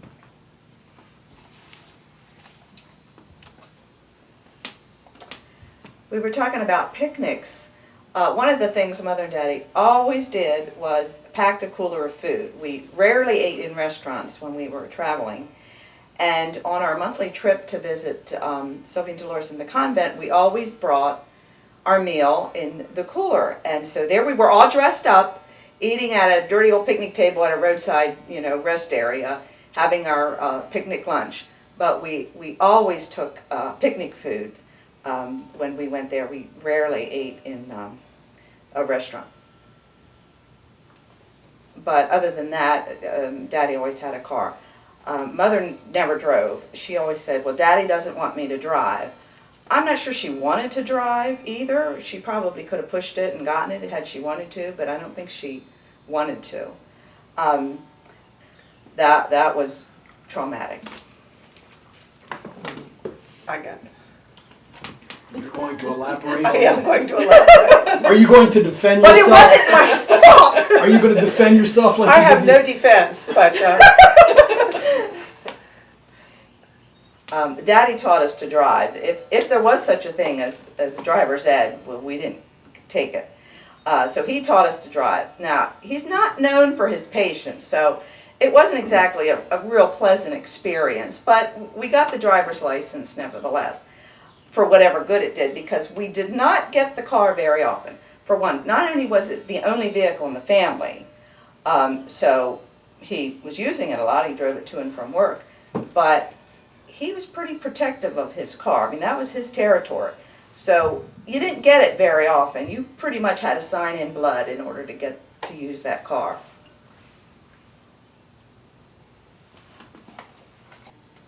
I remember one time there was a neighbor out the street. Her name was Wanda too. And for some reason, we fought. She was the same age as I was, and for some reason, we fought. We did not get along. So one day, we were going to have a fight. And my brother Bob was my referee, and Irvin Smith, who lived just across the street, was going to be her referee. And we were just going to fight. And I don't know why, what the reason was, but I know when Bob was trying to give me instructions of what to do, well, I kept watching Irvin. Because I was trying to listen to say what he was saying, and Bob would get so mad at me because I was supposed to be listening to him. And I don't know that we really fought or anything. I don't remember anything after that. Their letters were always screened to prevent any information getting to the enemy if the letters were stolen. But I remember one time one of my uncles told her to take care of his Plymouth. Since he did not own a car, she figured he was telling her he was in England. We would mount one of the piano rolls in the spindle and then push the pedals on the bottom, and that would activate the keys just as if someone was playing.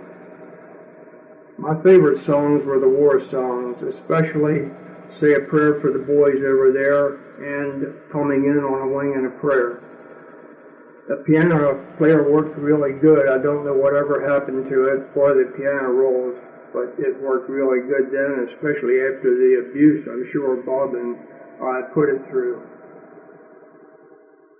Lesson, and she taught me how to play canasta. She also always had pretzels in the cabinet. Whenever I did something I was proud of, I wanted her to know about it. She died when I was in the Army very suddenly, and I didn't get to the funeral. But the daddies, if I am correct, were never around. The daddies, I think we said, were dead.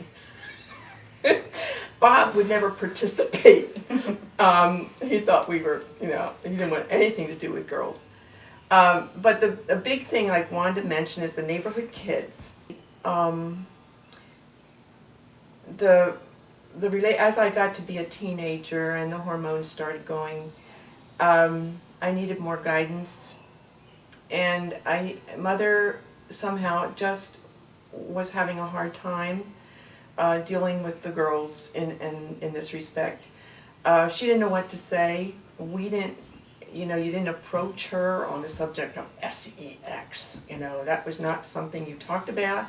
You didn't talk about, a lot of things. And, there again, Mother told me later in life that she did not know how to do this. And that's the only thing I think that I regret as a child. So it was back and forth. And in high school, I remember hanging out with mostly Dallastown kids because we were the Hicks of Dallastown. That's what the title was, Hicks of Dallastown. And we always had to work for our lunch, meaning we got our lunch free, but we had to work in the cafeteria and wash dishes and things. Back in the 40s and 50s, Dallastown was not very big. It was, from what I remember, a population of 3,000. Although I looked up and the population of the borough now is like 4,700, which means that Dallastown pretty much back in the 40s and 50s did not grow that much. But it was a great place to grow up. We had the grocery store, Fife's. We also had Schemberger's. Schemberger's was a grocery store too. It went out of business long before Fife's. And Mother would always send up a list of what she wanted for the week. And we would take up the list, and whoever volunteered to take up the list would be allowed to get a piece of candy. And that was a big thrill.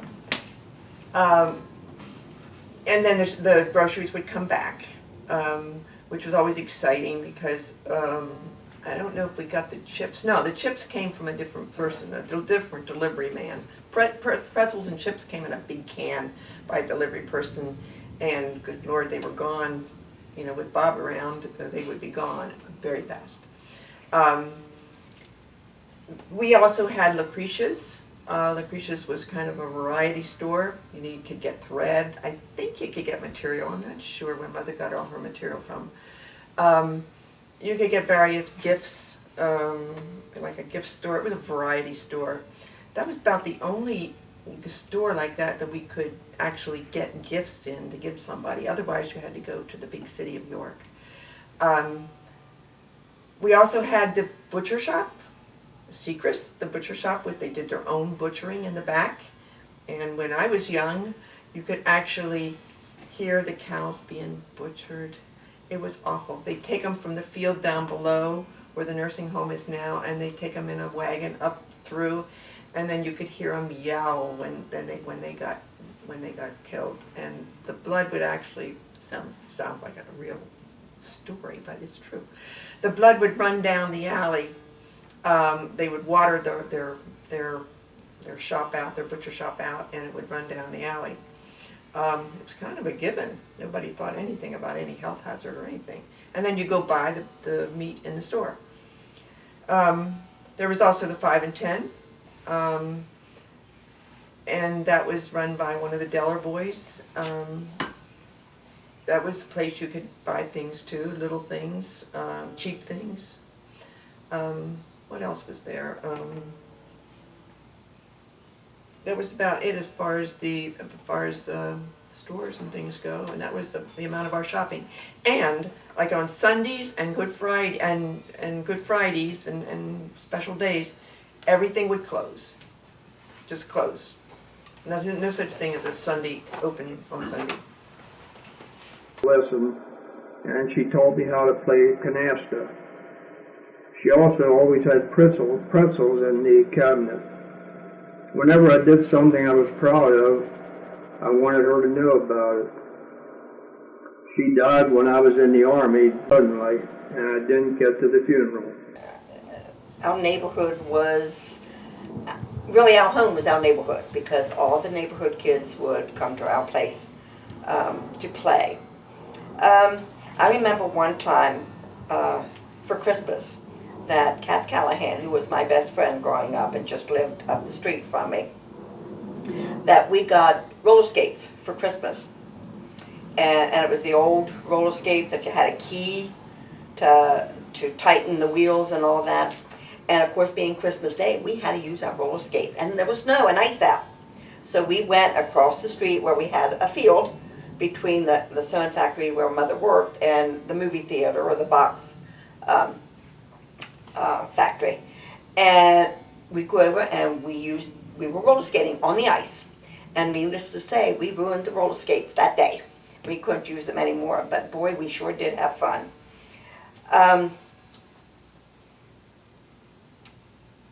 What I did by myself a lot of times, well, if the kids weren't around and we didn't go out and play, I read a lot.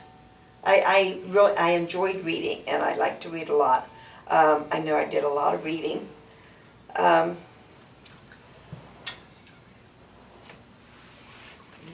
it. Okay. I think maybe just once or twice. And I remember for the Biskers, we stayed at Joan and Karen Biskers, Uncle Vincent's house, with Joan and Karen Bisker. And of course we always saw the Bisker cousins. We only saw them at the Bisker reunion.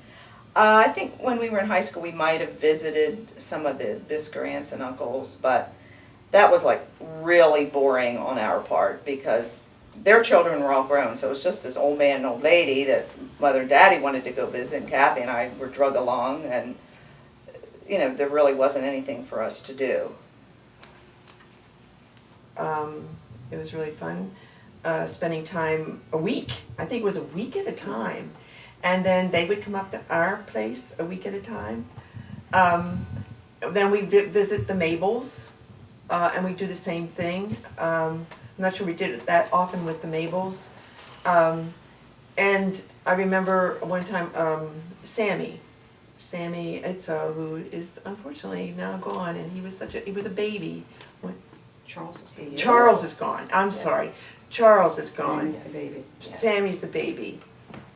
You're right.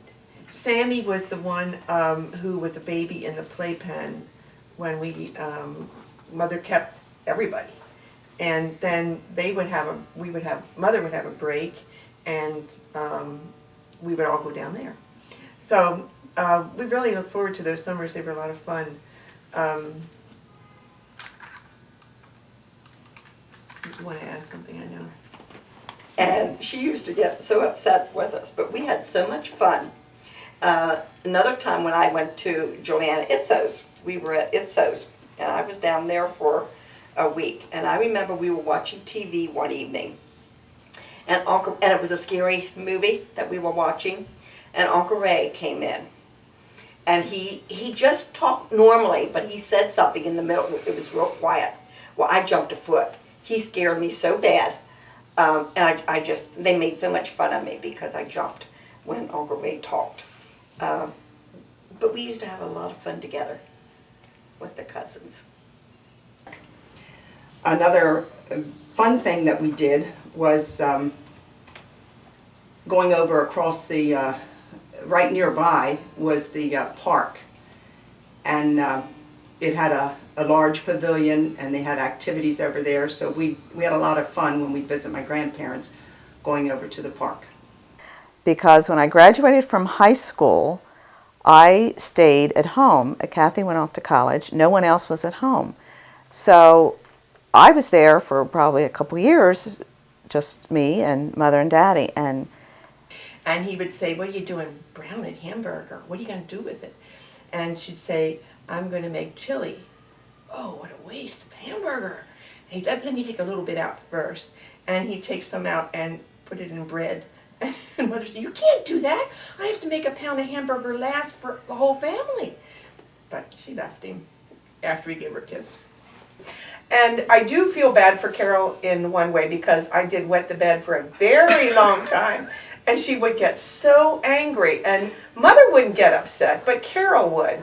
And we just had this system worked out where we'd have these blankets and you'd lay them down on your side of the bed, on her side of the bed, and when it was wet. I just wanted to add that for dressers we had orange crates, which my mother made curtains around. And they were really very nice. I wouldn't mind having one of them yet today, but I got rid of my orange crates. I agree. With the ice box, it was kind of unique. If you wanted a piece of ice to, just suck on or for whatever reason, you took the ice pick and you just went into the top part of the ice box and you chunked off a piece of ice. Also, if you wanted anything cold quick, you would sit it right on top of the ice, and if it was warm, it would make an impression right in the ice, and you knew that it was doing its job, and you would have something cold pretty soon. As far as staying cool in the summer, Mother had a very peculiar idea about fans. Fans were not to be blown on you. And as much as I would beg to please turn the blades in and let them blow on me, no, absolutely not. And she had this theory about if you opened this window and you put the fan in that window, that the air would draw through across you and keep you just as cool as it would unhealthily blowing the fan on you. I hated that because I wanted the fan blowing on you. It was stifling in the bedrooms. Those 90-degree summers, there was no peace at all. But I went to school. I got the bus into school, and I sat next to my friend Monica. And I mentioned to her halfway through school, "Oh, my mother had twin girls this morning." And she looked at me and she said, "What? You waited till halfway to school to tell me this?" Kathy and I would go up to the 5 and 10 cent store, and the old store with the old wooden floors, and we'd get gifts for the rest of the family. At the 5 and 10, we probably spent all of $1 each on gifts for everybody else. I remember one time she and I went together to buy a 45 record as a gift for Wanda and Susan to share. So we stretched our dollar at the 5 and 10 cent store. Times were a little different when we grew up, as we didn't give gifts to each other. Santa Claus always brought gifts unwrapped because he never had time. How would he have time to wrap gifts for kids all over the world? Now, my biggest recollection of saying the rosary was when we were traveling. Daddy would drive till late in the evening to get the most traveling in the day, and then we couldn't find a hotel or motel to stay in. So we would say the rosary so that we would stop. Sometimes we'd stop 3 or 4 times and couldn't find a place to stay. So we'd say the rosary in the car, that we would find a place to spend the night. Although if we were picking a fight with somebody, they were too close to us or something, we'd be hitting each other during the rosary. And we were doing what Mother and Daddy wanted us to do, and it was a wonderful family tradition as to say the rosary together. And I think it was so much a part of their life that even as Daddy was dying, Mother would be saying the rosary with him, and I think he was, saying it with, together, he would be responding. So I'm not as much into the rosary as Mother and Daddy were, but I greatly admire them and their faith. Mommies and daddies on the porch, and we would play with our dolls, and we would go out and shop, but we would shop out in the weeds, and we would pick peas, and they were all weeds, but we'd bring them back and we'd cook them on our little stove, feed them to our dolls. And I remember the carnivals or fairs we put on. And we would charge a nickel for the same neighbors who were in the carnival that were participating in it. They were also the audience. And if we could get Mother and Daddy out there, Mother particularly. Well, as we all mentioned before, we went to to St. Joe's in Dallastown, and we always walked. Walked home, walk home. I think it was about a mile. And it was just standard. We always carried our lunch.